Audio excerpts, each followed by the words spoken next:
Hello दोस्तों, कैसे हो आप लोग। आप लोगों ने इलॉन मस्क के ट्रिलियनर बनने के बारे में तो सुन लिया होगा, तो क्या आपके जहन में ये सवाल नहीं आता कि क्या वाकई इलॉन मस्क खरबपति बन चुका है। क्या उसके बैंक अकाउंट में $1 ट्रिलियन पड़े हुए हैं, या फिर ये सिर्फ एक इल्यूजन है।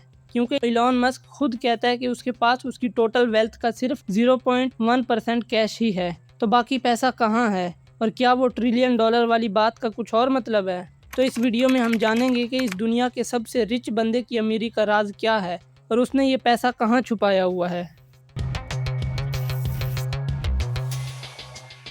सबसे पहले ये समझो कि 1 ट्रिलियन होता कितना है। बिल्कुल सिंपल से समझाता हूँ। 10 लाख को 1 मिलियन कहते हैं। इसमें तुम एक 4 सीटर हेलीकॉप्टर ले सकते हो, और ऐसे 1000 मिलियन मिलकर 1 बिलियन बनाते हैं। इतने पैसे में तुम ऐसे 1000 हेलीकॉप्टर्स खरीद सकते हो, या फिर मुकेश अंबानी का आधा घर खरीद सकते हो। बट अगर अंबानी साहब को आपके साथ रहने में कोई इशू ना हो तो।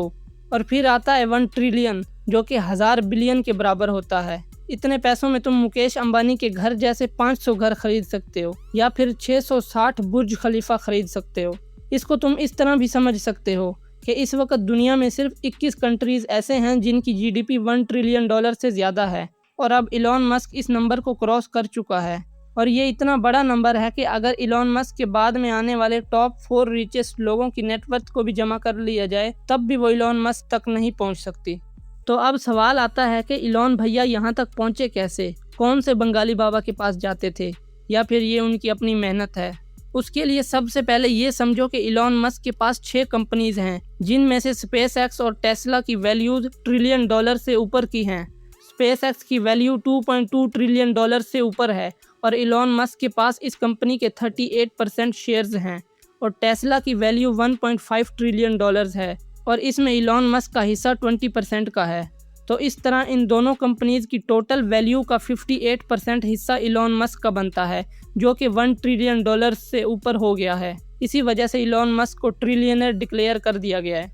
इसलिए ये कहा जाता है कि इलॉन मस्क के पास $1 ट्रिलियन नहीं है, बल्कि ये सारे पैसे टेस्ला और स्पेसएक्स कंपनियों के शेयर्स में हैं। तो अब एक और सवाल पैदा होता है कि क्या इलॉन मस्क ये सारे शेयर्स बेचकर $1 ट्रिलियन अपने अकाउंट में लेकर आ सकता है। तो इसका जवाब है बिल्कुल नहीं। अगर इलॉन मस्क अपने शेयर्स बेचने लगेगा तो बाकी लोग जिनके पास इन कंपनीज के शेयर्स हैं वो भी बेचने लगेंगे, जिससे मार्केट में बहुत सारे शेयर्स आ जाएंगे और शेयर्स की वैल्यू बहुत ज़्यादा गिर जाएगी, जिससे कंपनी की वैल्यू भी गिर जाएगी और हमारे प्यारे इलॉन भैया भी गरीब हो जाएंगे। इसीलिए कभी भी बिलियनर्स अपने शेयर्स एक साथ नहीं बेचते।